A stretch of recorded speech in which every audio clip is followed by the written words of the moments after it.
लगता है मन ये सोचने जीवन के हर एक मोड़ पे आधी आधी मिली सारी खुशी मुस्कुराए ही थे चुप हो गए। जिस घर में आंगन में रहूं उसकी भी होकर मैं ना हूं। कैसे कहूं किससे कहूं कि मैं इस घर की छोटी बहू। आज तुमसे यही मांगती हूँ कान्हा कि मेरा परिवार हमेशा खुश रहे, विशाखा सदा खुश रहे। और इसके लिए ये बहुत ज़रूरी है कि मेरा और उनका कभी आमना सामना ना हो।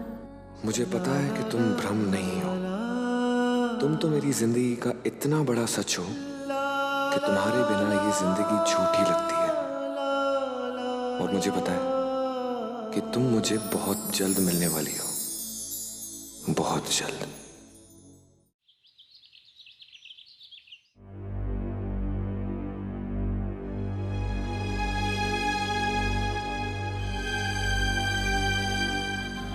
पूरब, हाय क्यूटीज, राजमहल की डॉटर इन लॉज। कैसा लग रहा है वहां पर?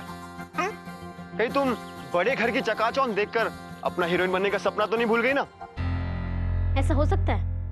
मैं यहाँ सिर्फ पैसे इकट्ठे करने आई हूँ, लेकिन मुझे थोड़ा डर लग रहा है। डर? कैसा डर? जानते हो क्या हुआ? कल देव जब मेरे कमरे में आए तो बड़ा अजीब से बिहेव कर रहे थे। ऐसा लग रहा था कि वो किसी और से शादी करना चाह रहे थे और मुझसे हो गई। तो इसमें अफ्रेड होने की कौन सी बात है? अरे, अगर वो मुझे अपनी पत्नी नहीं मानेगा तो ये तो हमारे लिए और भी खुशी की बात है। अरे तुम्हें तो खुश होना चाहिए कि वो तुमसे दूर है, नहीं? समझती हूँ पूरा, और खुश भी हूँ, लेकिन अगर कहीं उसने अपने घर वालों को बता दिया और उन्होंने मुझे घर से बाहर कर दिया तो फिर से एक बार मेरा एक्ट्रेस बनने का सपना टूट जाएगा। हेलो क्यूटीज, तुम्हारा सपना 100% अनब्रेकेबल है। टेंशन लेना छोड़ो, क्योंकि टेंशन लेने से चेहरे पर छुर्रियां आ जाती हैं। तुम तो जानती हो कि तुम्हारा चेहरा करोड़ों का है, करोड़ों का। टेंशन तो मैं भी नहीं लेना चाहती, पर देव की बातों ने मुझे परेशान कर रखा है। तुम बेस्ट एक्ट्रेस हो क्यूटीज। एक काम करो, एक बढ़िया सा इमोशनल ड्रामा तैयार करो और पटा लो उसे। नहीं, रानी मुखर्जी के थोड़े से आंसुओं में काजोल का तड़का मिक्स कर दो और फिर देखो कैसे कैसे देव चारों खाने चित होता है। तुम सही कह रहे हो, इस देव को तो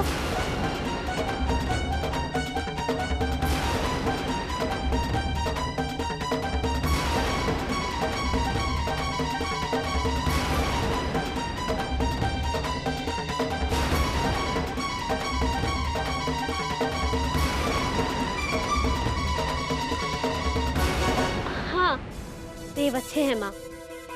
माँ? हाँ, आप अपना ध्यान रखिएगा और दवाई वक्त पे लीजिएगा। ठीक है मेरी मिस इंडिया, ठीक है। इशारों को अगर समझो तो राज को राज रहने दो, यही ना? हाँ। Take care, bye bye. प्रणाम माँ। माँ से बात कर रही थी।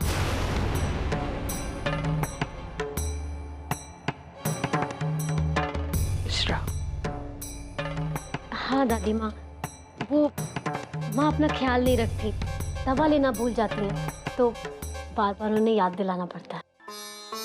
ना ख्याल रखती हो तुम? अरे हाँ, मैं तुम्हारे लिए ये लाई।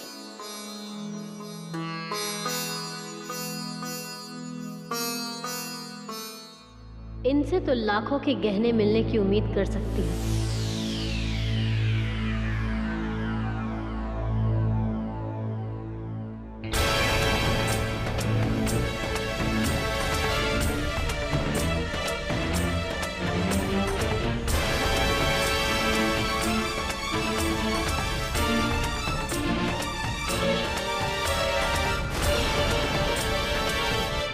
क्या हुआ बहू, पसंद नहीं आया? नहीं नहीं दादी माँ, बहुत अच्छा है। इसे देखकर घर की याद आ गई। ये लड्डू गोपाल है। तुम समझती हो ना मैंने ये क्यों दिया तुम्हें? कन्हैया का बाल रूप सबसे ज्यादा मनमोहक होता है। अब इन्हें यहाँ आना है। मेरी छोटी बहू की गोद में। लाओ, मैं इन्हें वहां रख देती हूँ। जी।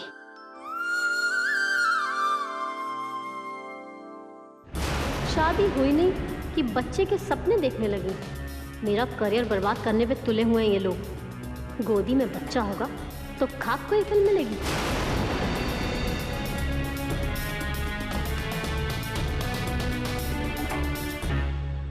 आज कुलदेवी की पूजा है। एक और पूजा? अब इस पूजा में क्या होता है पता है? तुम्हारी सास तुम्हें खानदानी जेवर और साड़ियां देंगी और तुम्हारे ससुर जी देव को कुछ देंगे। जल्दी से तैयार होके आ जाना। हाँ जी।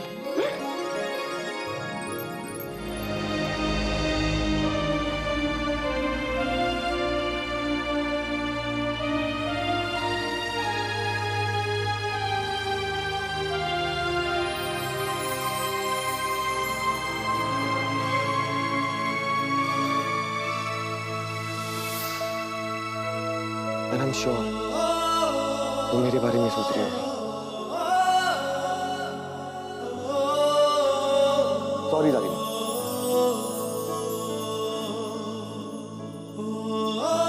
ऐसा लगता है जैसे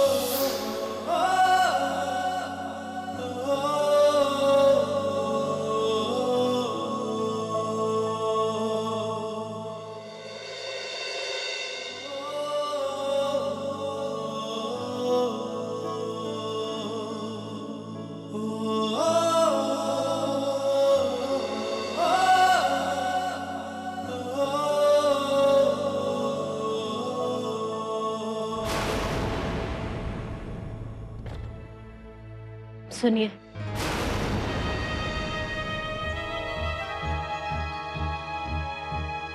आप मुझे किस बात की सजा दे रहे हैं? जब सारे घर वाले मानते हैं कि मैं इस घर की बहू हूं और शास्त्री जी की इकलौती बेटी विशाखा, तो आप मुझ पे शक क्यों कर रहे हैं?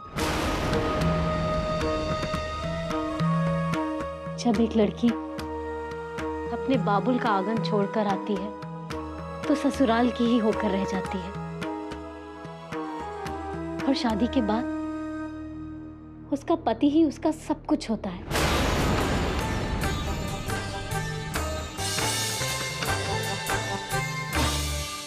कितना भाव खा रहा है। अगर मुझे हीरोइन नहीं बनना होता, इसके नखरे कभी नहीं उठाते। हर लड़की एक सपना लेकर आती है कि उसका पति उसे दिल में बसा कर रखे, पर मैं तो ये भी नहीं मांगती। मैं सिर्फ आपके चरणों में थोड़ी सी जगह चाहती हूँ।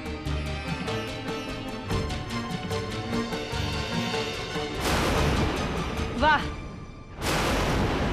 ये हुई ना मेरी छोटी बहू।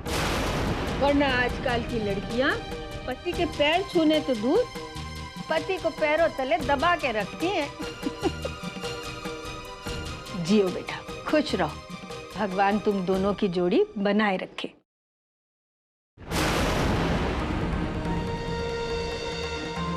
जानती बेटा, तुझे सब आशीर्वाद देंगे कि तू देव के साथ ऐसे रहना जैसे कान्हा के साथ राधा।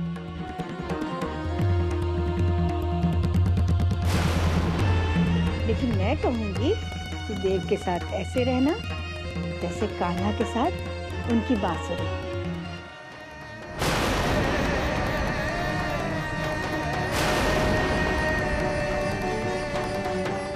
क्योंकि बांसुरी में कान्हा की सांस भी है और कान्हा की जान भी है।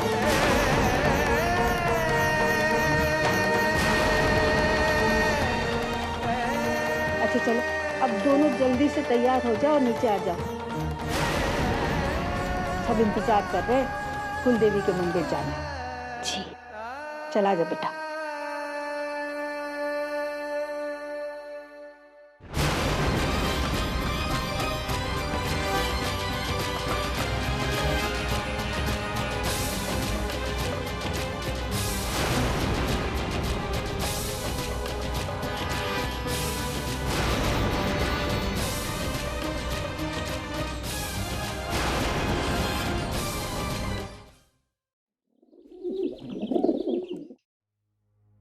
राधिका,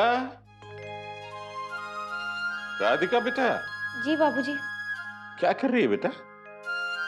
जी वो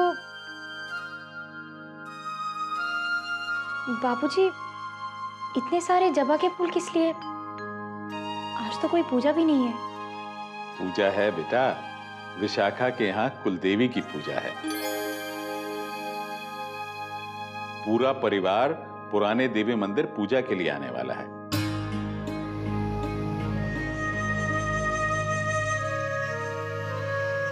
मैंने पुरोहित जी से कहा था मैं फूल पहुंचा दूंगा।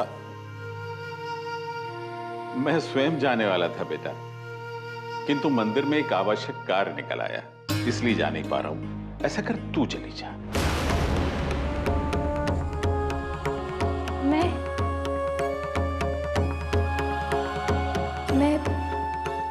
मैं नहीं जा सकती।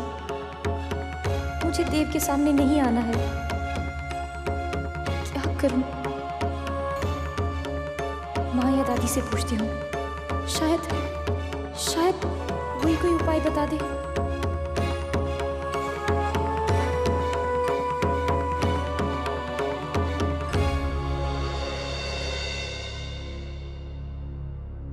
माँ को बताने जा रही है? उन्हें मैं बता दूंगा।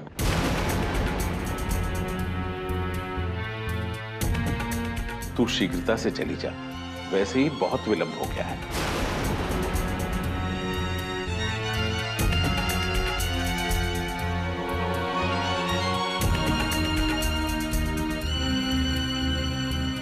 शीघ्रता से जा।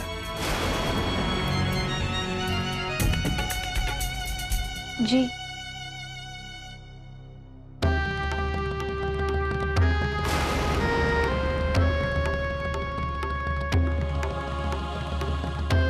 शीघ्र जा बेटा। हाँ,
हुआ देव भैया?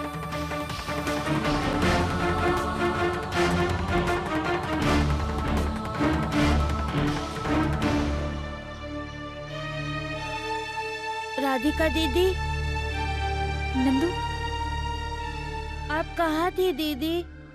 मैं यही थी नंदू। मैं जानता हूँ शादी आपकी हुई थी, लेकिन फिर भी नए घर में विशाखा दीदी गई और आप यहाँ हो, आपको वहाँ होना चाहिए। ऐसा कुछ नहीं है। तो फिर आप सबसे छुप क्यों रही हैं? सब बताती हूँ। तू मेरा एक काम करेगा? ये फूल जाकर बाबा को दे आ और कहना कि शास्त्री जी के घर से आए हैं। आप ही दे आओ ना। मैं अंदर नहीं जा सकती। तू इन्हें देकर आ जाना। मेरा इतना सा तो काम कर ही सकता है ना। मैं अभी ये फूल दे के आता हूँ, आप यहाँ ही रुको, कहीं मत जाओ। नहीं जाऊंगी, मैं यहीं हूँ।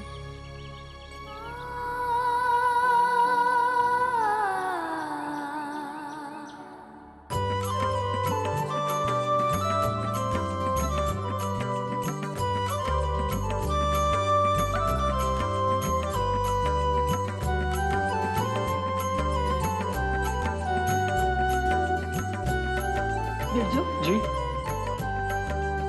पंडित जी,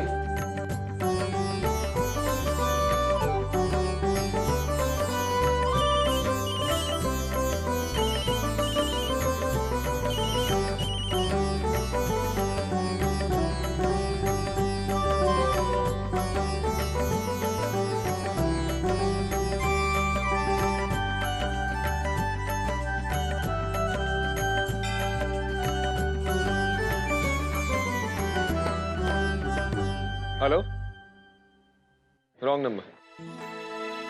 देव भैया कहाँ जा रहे हैं? मैं यहीं हूं, अंदर मेरा दम घुट रहा है। पर देव भैया, आपके बगैर कुलदेवी की पूजा कैसे होगी?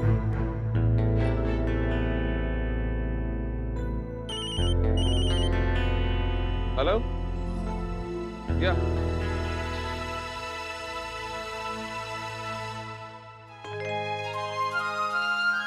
पूजा की थाली और जबा के फूल। वो तो समधियाने से आने थे। बिरजू बेटा, देख तो शास्त्री जी के यहाँ से फूल आए कि नहीं? जी हम। ये रहे फूल। कौन लेके आया नंदू? राधिका दीदी। मैं उनके साथ घर जा रहा था। जाऊं? बेटा, पहले राधिका दीदी को अंदर बुला लो। उनसे कहो पहले पूजा में शामिल हो जाएं, बाद में चले जाना, ठीक है? वो कह रही हैं अंदर नहीं आ सकती। क्यों नहीं आ सकती? वो उसे मंदिर में आने की मनाही है। हर मंदिर में? हाँ, वो उसकी जाति धर्म कुल का पता नहीं है ना, अनाथ है ना बेचारी, इसलिए। अच्छा, कोई बात नहीं। वैशाली, आप मेरी राधिका दीदी की बुराई कर रहे हो। मेरी राधिका दीदी आपसे भी बहुत अच्छी हैं। मैं आपसे बात नहीं करूंगा।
है।